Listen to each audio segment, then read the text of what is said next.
Hi everyone, it's Heidi here. Today I thought let's dive a little deeper into non-consensual discharges. I've seen a lot of questions and stuff come up about that, and there isn't a whole lot of information people are able to share, or I kind of look at it and I think, oh, that's not quite accurate. So as you guys know, a consensual medical discharge is when you are about that 16-month mark, 18th month mark.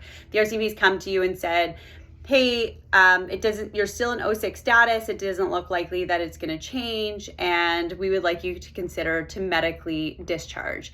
At that point, maybe you agree with them and you guys select a date as to when you would like to be medically discharged, and you're going to sign a 1733 and you're going to agree to that.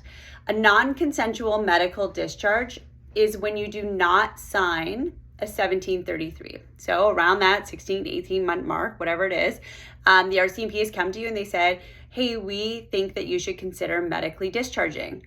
But you don't agree with that. For whatever your reasons are, maybe you feel that the RCMP hasn't done everything they can to accommodate you, or you don't feel like they're really listening to your doctors on different things that can take place to help you to get back to work.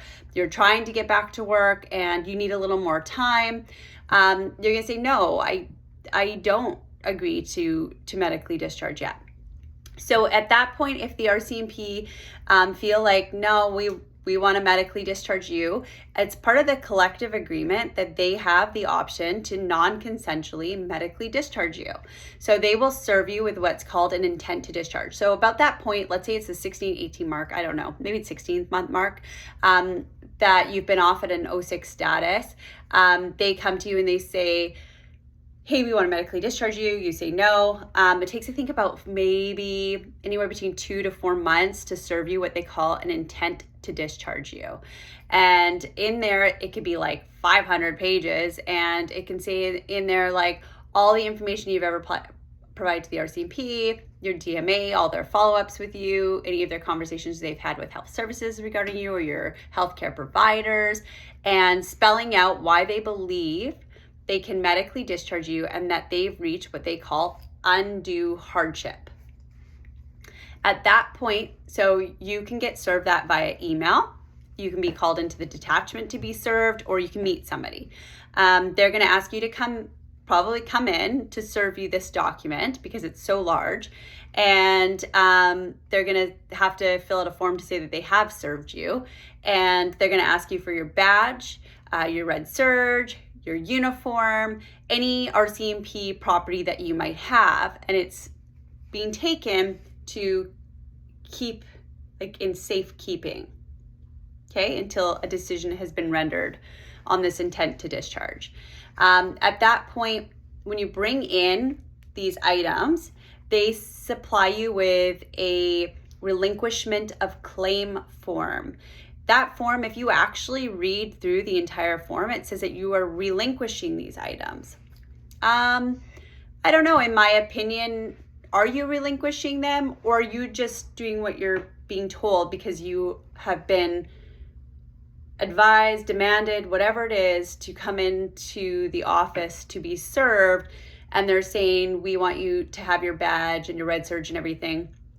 I don't know that I'm relinquishing it. So you might choose to not sign that form. You can, and you might choose not to.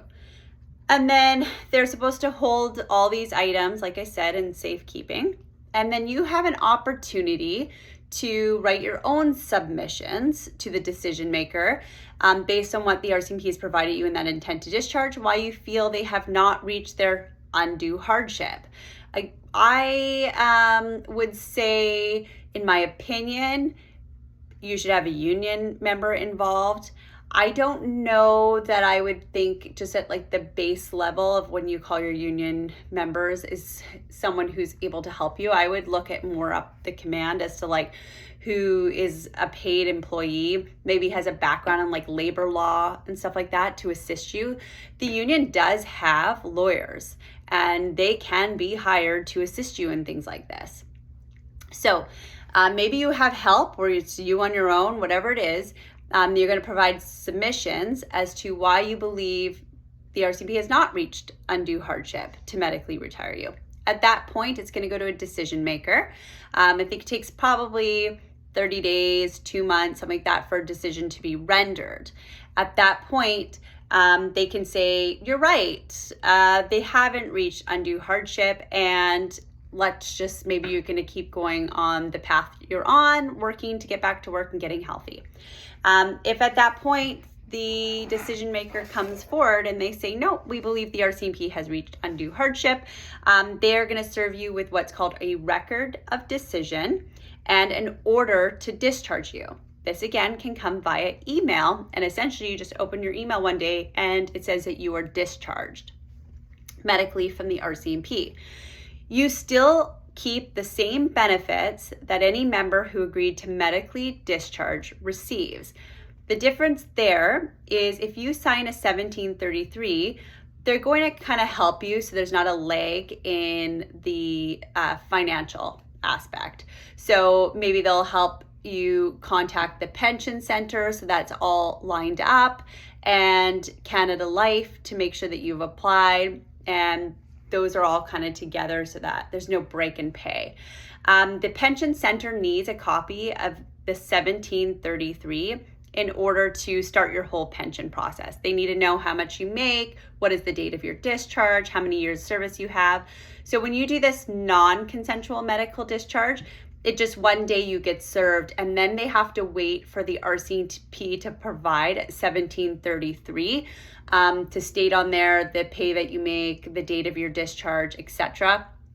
That can take weeks. It's up to the RCMP to provide that to the pension center in order to get that process rolling for yourself.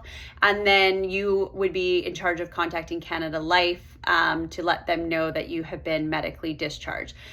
So that could leave you with a lag in pay for about maybe roughly 3 months.